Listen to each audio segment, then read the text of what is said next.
नमस्कार दोस्तों। आज हम रीड मेंस के हिंदी वाले सिलेबस में से संधि समास उपसर्ग प्रत्यय वाले टॉपिक में से समास पढ़ेंगे। संधि पढ़ चुके हैं, शब्द प्रकार में उत्पत्ति, रचना, अर्थ ये सब पढ़ चुके हैं।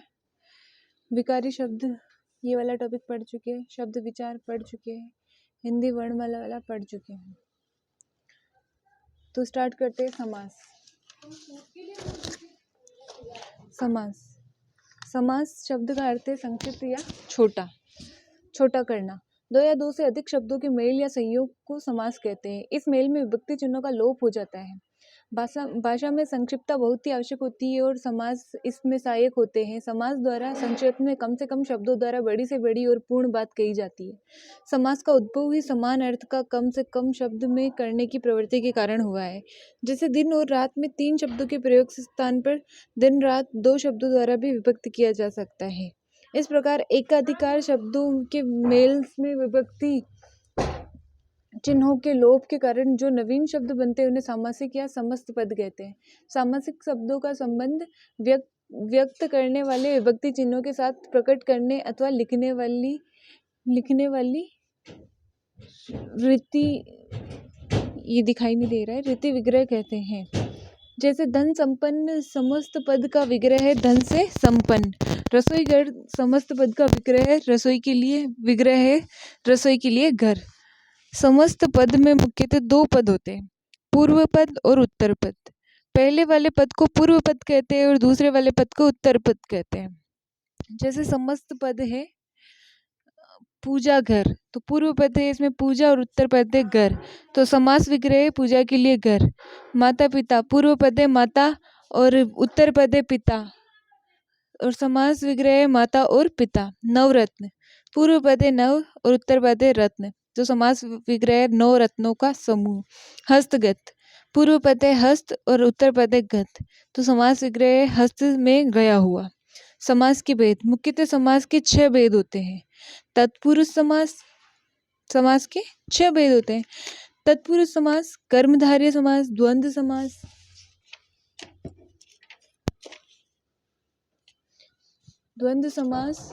द्विगु समास, अवयवी भाव समास और बहुव्रीहि समास।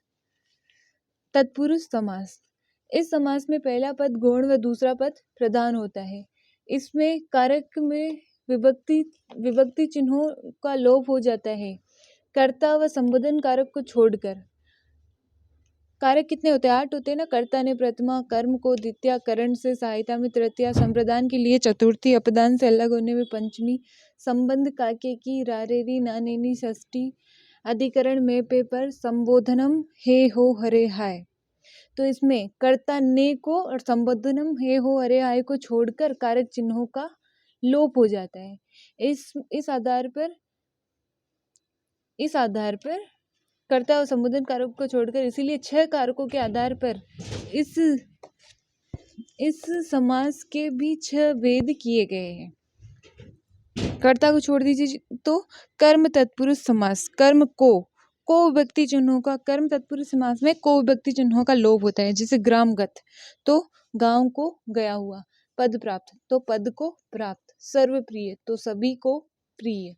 यश प्राप्त, तो यश को प्राप्त। शरणागत, शरण को आया हुआ। सर्वप्रिय, सभी को प्रिय। करण तत्पुरुष समास से चिन्ह का लोप होता है। भावपूर्ण, भाव से पूर्ण।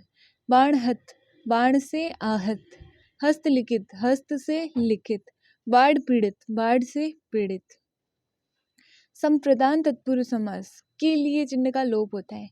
गुरु दक्षिणा, गुरु के लिए दक्षिणा।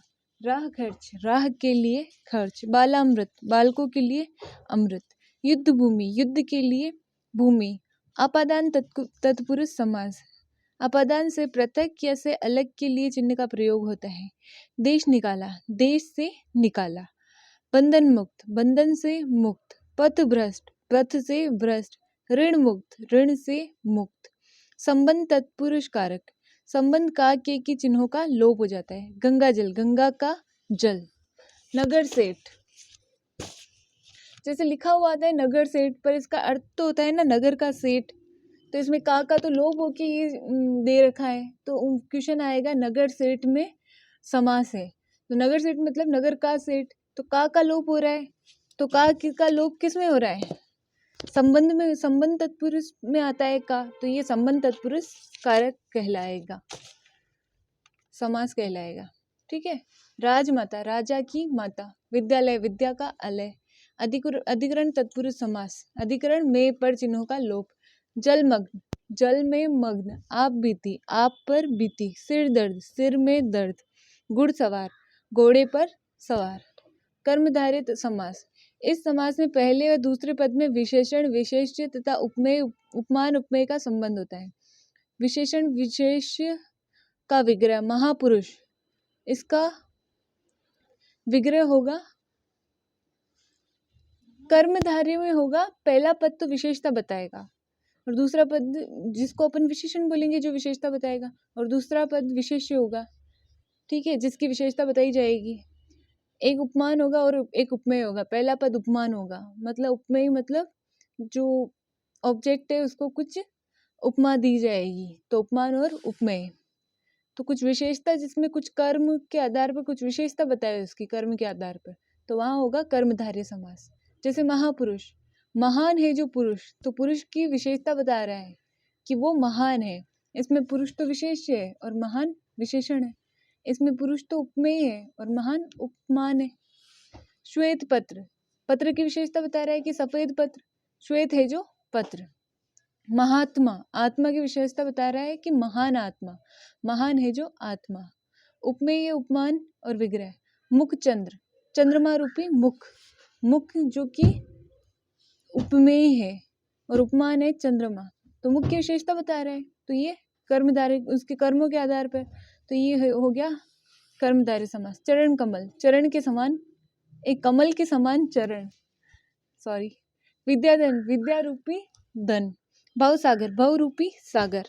द्वंद्व समास, इस समास में दोनों पद समान रूप से प्रधान होते हैं, इसमें इसके दोनों पद योजक चिन्ह द्वारा जुड़े होते हैं तथा समास विग्रह करने पर और या अथवा एव आदि लगते हैं, जैसे रात दिन, तो रात और दिन। द्वंद्व समास में बस ये याद रखने हैं कि वहाँ पे या तो और लगेगा या लगेगा अथवा एव लगेगा। रात दिन, रात और दिन दोनों में द्वंद्व है, दो चीजें होती है द्वंद्व समास में ऐसी। सीताराम, सीता और राम। दाल रोटी, दाल और रोटी। माता पिता, माता और पिता। आयात निर्यात, आयात और निर्यात।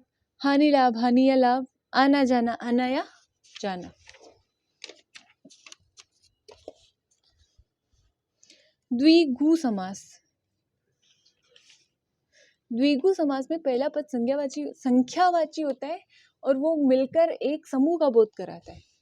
इस समास का पहला पद संख्यावाची अर्थात गणना बोधक होता है जिसको गिना जा सके, तथा दूसरा पद प्रधान होता है क्योंकि इसमें बहुधा यह जाना जाता है कि इसमें वस्तुओं का समूह है, जैसे नवरत्न, 9 रत्नों का समूह। सप्ताह, 7 दिनों का समूह। त्रिलोक, 3 लोगों का समूह। सप्तऋषि, 7 ऋषियों का समूह। शताब्दी, 100 अब्दों का, अब्दों मतलब वर्षों का समूह। त्रिभुज, 3 भुजाओं का समूह। सत्सई, 700 दोहों का समूह। नेक्स्ट आता है अव्ययी भाव समास। इस समास का पहला पद अव्यय होता है और उस अव्यय पद का रूप, लिंग, वचन काल में नहीं बदलता, वह सदैव एक सा रहता है। इसमें पहला पद प्रधान होता है, जैसे यथाशक्ति। अव्यय भाव में पहला पद प्रधान होता है, ठीक है, वो बदलता नहीं है क्योंकि वो एक अव्यय होता है। अव्यय कभी भी किसी भी अवस्था में नहीं बदलते, लिंग के आधार पर नहीं बदलते, वचन काल के आधार पर नहीं बदलते हैं। अव्ययी भाव समास में पहला पद या तो अव्यय होगा या उपसर्ग होगा। ठीक है। यथाशक्ति, यथाशक्ति का विग्रह होता है शक्ति के अनुसार। ये पहला पद अव्यय है ना, यथा या उपसर्ग है ना। यथा समय, समय के अनुसार। प्रतिक्षण, ये उपसर्ग आ गया प्रति। हर क्षण, यथा संभव, जैसा संभव हो। आजीवन, जीवन भर, ये उपसर्ग आ गया। भर पेट, पेट भर कर। बर ये अव्यय आ गया। आजन्म, उपसर्ग आ गया, जन्म से लेकर। आमरण, मरण तक। प्रतिदिन, हर दिन। बेखबर, बिना खबर के। बहुव्रीहि समास, जिन समास में पूर्व पद व उत्तर पद दोनों ही गौण हो और अन्य पद प्रधान हो। मतलब जिस समास में किसी शब्द का कुछ अन्य ही अर्थ निकले वहां पे बहुव्रीहि समास होता है, और उनकी शाब्दिक अर्थ को छोड़कर एक नया अर्थ निकल जाता है, वहां बहुव्रीहि समास होता है। जैसे लंबोदर अर्थात लंबा है उदर, उदर मतलब पेट जिसका, दोनों पदों का अर्थ प्रदान न होकर अन्यार्थ गणेश जी प्रदान है। लंबोदर, अब लंबा उदर से कोई शब्द अर्थ नहीं निकल रहा है, लंबोदर अपन किसको बोलते हैं? गणेश जी को, तो तीसरा ही अर्थ आ रहा है, तो यहाँ पे क्या हो गया? बहुव्रीहि समास। बहुव्रीहि समास के अन्य उदाहरण देखिए। घनश्याम, बादल जैसा काला अर्थात कृष्ण। नीलकंठ, नीला कंठ है जिसका अर्थात शिव। दशानन, 10 आनन है जिसके अर्थात रावण। गजानन, गज के समान आनन वाला अर्थात गणेश। त्रिलोचन, 3 है लोचन जिसके अर्थात शिव। हंस वाहिनी, हंस है वाहन जिसका अर्थात सरस्वती। महावीर, महान है जो वीर अर्थात हनुमान जी। दिगंबर, दिशा ही है वस्त्र जिसका अर्थात शिव। चतुर्भुज, 4 भुजाएं हैं जिसके अर्थात विष्णु। प्राय ये देखा जाता है कि कुछ समासों में कुछ विशेषताएं समान पाई जाती है, लेकिन फिर भी उनमें मौलिक अंतर होता है। समान प्रतीत होने वाले समासों के अंतर को वाक्य में भिन्न प्रयोग के कारण समझा जा सकता है। कुछ शब्दों में 2 अलग अलग समासों की विशेषताएं दिखाई पड़ती है। जैसे कर्मधारय और बहुव्रीहि समास में क्या अंतर होता है देखते हैं। कर्मधारय समास में दोनों पदों में विशेषण विशेष्य उपमान उपमेय का संबंध होता है, लेकिन बहुव्रीहि समास में दोनों पद का अर्थ प्रदान न होकर अन्यार्थ प्रदान होता है। ठीक है, कर्मधारय में तो विशेषता बताएगा और बहुव्रीहि समास में कोई अन्य ही अर्थ निकाल लेगा। ठीक है, जैसे कमल नयन, कमल के समान नयन, कर्मधारय कमल के समान नयन है जिसके, अगर इसको ऐसे प्रयोग करे कमल के समान नयन, तो वहां तो कर्मधारय समास होगा। और इसको ऐसे प्रयोग करे कमल के समान नयन है जिसके, जिसके मतलब किसी अन्य की बात कर रहा है अर्थात विष्णु। यहाँ पे अन्यार्थ ले लिया गया है तो बहुव्रीहि समास हो जाएगा। बहुव्रीहि और द्विगु समास में अंतर। द्विगु समास में पहला पद संख्यावाची होता है, ठीक है, और समस्त पद एक समूह का बोध कराता है, लेकिन बहुव्रीहि समास में पहला पद संख्यावाची होने पर भी समस्त पद से समूह का बोध न होकर अन्य अर्थ का बोध होता है। अगर पहला पद समूहवाची भी हो और वो मिलकर एक समूह का बोध नहीं करवा रहा हो और अन्य ही अर्थ निकाल रहा हो, तो वहां होगा बहुव्रीहि। और पहला पद संख्यावाची हो और वो एक समूह का बोध करा रहा हो, तो वहां होगा द्विगु।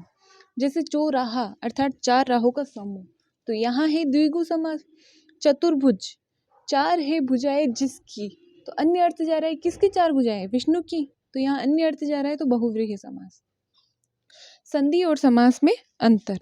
संधि में 2 वर्णों का मेल होता है। 2 वर्ण किसे कहते हैं? जैसे अ प्लस आ, ये तो वर्ण हो गए, ठीक है।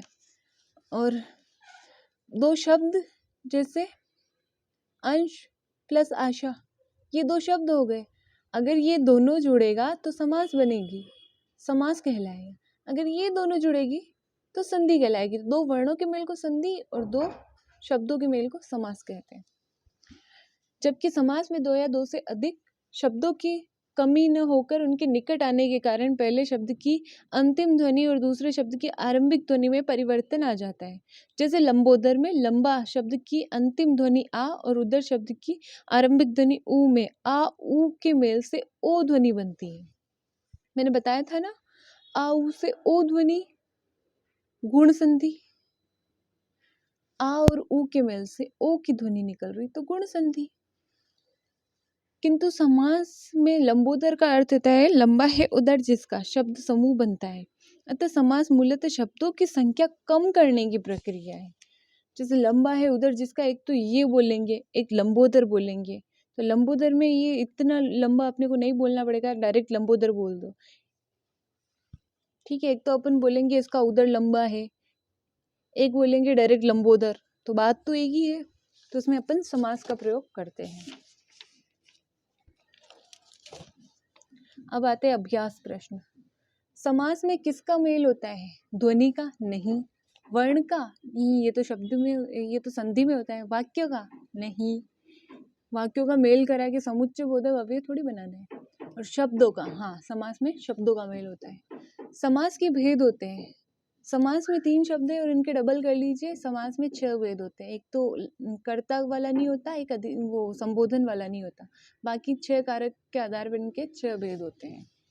कारक के आधार पर किस समास के भेद किए जाते हैं? कारक के आधार पर तो द्विगु समास, द्विगु में तो नहीं, पहला पद संज्ञावाची और पूरा एक समूह का बोध कराएगा। द्वंद्व में नहीं, दो शब्द आते हैं द्वंद्व में, और तथा एव ऐसे बीच में लगते हैं। या कर्मधारय में तो विशेषण विशेष्य या उपमेय उपमान होता है। तत्पुरुष में, हाँ, तत्पुरुष में कारक चिन्हों का प्रयोग होता है। समस्त